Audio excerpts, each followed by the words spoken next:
You know, they say pets are people too, and if that's true, I don't know if we should be keeping them as pets. My name's John, I'm from New York, and I don't like hyperbole. Hi. I think everyone has a friend like this. I got a friend, he's like, it overstates everything. It's like too much. It's like, hey John, I love chocolate. I love chocolate so much. I fucking love it. If jizz tasted like chocolate, I'd be sucking cock every day. Which, even if that were true, you could still just buy chocolate at the store. Maybe someone just wants to suck some dick. No shame in that. I'm just saying, I don't like hyperbole. I think we need to be a little bit more honest with each other. Honesty is good. You know, women like honesty, right? Men like honesty. Yeah. People like honesty. It's just the thing. It's like, one might go as far as to say it is among the best policies that there are. And I found it must be used sparingly. Some people know. I was with a woman on my bed. Yeah, it happens. Fuck you. And we were getting friendly. We were like, you know, getting hot and heavy with the touching and the kissing and everything. And then she stopped because she noticed a suspicious white stain on my blanket. And she stopped. And she's like, whoa, what the fuck is this? Is this your cum? Are we making out in your cum? Is that what this is? And I thought I had a good answer. You know, and it was the truth too, and I was feeling really good. I'm like, oh my God, I'm gonna nail this question with the truth. You're gonna feel like shit, and then we're gonna have sex, because that is the order of things. Disgust, shit, sex, every single time. I can see the pattern. So I was really excited, and I got a little carried away, and I was like, all right, I'm gonna tell her the truth. So I told her the truth, which I should not have done because the truth was this. No, that is not my cum, because that blanket was here when I moved in.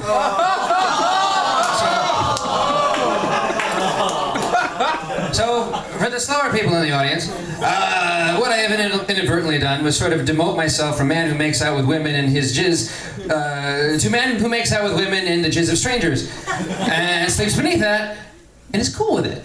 Which is not the position you wanted to be in to have the sex I thought I was going to have that night. I'm just saying. I was like, I panic. It's a Freudian slip. Freudian slip, I guess. My Freudian slip is honesty, that's good. Other people's Freudian slips, not so cool. It could be like, oh my God, he's a werewolf! Let's suck his dick. I mean, stab him in the neck. How do you kill a werewolf? Silver. Is it silver, right. Silver dick. Anyway, I like animals and don't know how to segue. So do you like deer? Deer, pretty cool. There's a specific species of deer I want to talk about. I don't know if you know about this. It's part of like East Asia. It's in China. You can look this stuff up. This is cool. It looks like a regular deer, cute, fluffy, very furry, brown. It's adorable, but it's got one key difference that makes it a little bit interesting. It has fucking fangs. Do you know what I'm talking about? Yes, it's a real thing. It looks like a cartoon. It has like saber teeth, like it's like Scrat from Ice Age or something. It's like, it doesn't make sense. And you want to know what this animal is called? Huh? It's the water deer. It's like not like Count Caribou or Nosferatu or something.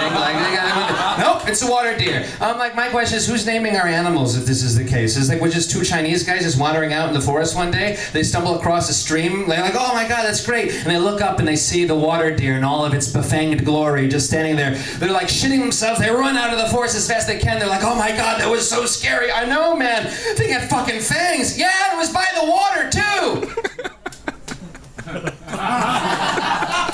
Well, we gotta name this thing. Yeah, all right. Well, what should we name it? I mean, it had to, you know, but what kind of Dracula deer, vampire deer, you know, because of the fangs. Like, yeah, but it was by the water, though. What if we call it the water deer? You know, it probably needs water to live, you know? And the guy's like, dude, that doesn't make any sense. Like, everything needs water to live. How could you, before you can finish the sentence, the water deer jumped out of nowhere, plunged a 6-inch long death saber to the guy's jugular. He dies, the other guy runs back to the village, tells everyone about the water deer he's home. And that's how we named it. Like my friend Wasim right there, he went up second. A very good friend of mine. We met in Korea. I was in Korea for 3 years. I was teaching adults, which is good because I wanted to fuck a lot of my students. But no, Korea is an interesting place. Like, and people always ask me, what's Korea like? And I'm like, it's just like any other place, just like here. Just more Asian people. But I mean like a lot more Asian people. I'm kind of like underselling it a little bit, I think. But it's an interesting place. I get little insight into like how I run the classroom. It's like I once had to describe weasels as very, very long mice. Just the type of surreal classroom I like to run. That's cool. It's fine. But my favorite thing about Korean culture, my favorite thing is a little known fact. It's called fan death. Does anyone know? You know about fan death? This is amazing. Okay, for the rest of you, you're all in for a treat. Fan death is a legitimate thing. This man can corroborate. He's my Snopes tonight. Thank you, sir. Fan death is the belief, the uniquely Korean belief, that the fan, the fan will kill you when you're sleeping. But only when you're sleeping, because science plays on your fears that way, doesn't it? And here's the thing, it's clearly not accurate at all, but like when I went to, this is very important, they really think this, and I want to make one thing very clear, it is not okay to make fun of the way someone looks, or like they're where they were born, where they were grown up, but culture is imaginary, that's fair game. So, when I first went to Korea, and I was like, this is, how can grown adults think this? So I asked one of my co-teachers, I'm like, so, fan death, that's bullshit, right? And she said, no, it's very real. Every year, people die, and every year they're found dead next to fans that are on. Coincidence? And everyone in the audience is like, fucking yeah, coincidence.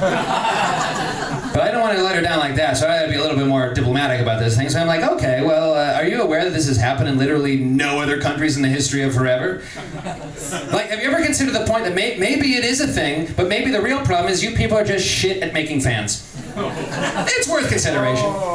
I just like the idea of a sad Korean inventor, like in his basement, rocking back and forth, just like, I just want to keep people cool, and I keep making these death traps. Oh, he lost so much face.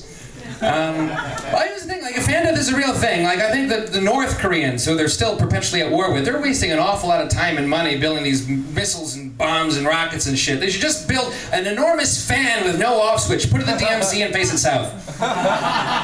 It won't do anything, but people are freaked out for a couple of days. And the rest of the world, let them do it too. Like, you gotta be like, what? They're building a what? A fan? That sounds alright. Yeah, sure, go on. South Korea's like, you heartless bastards!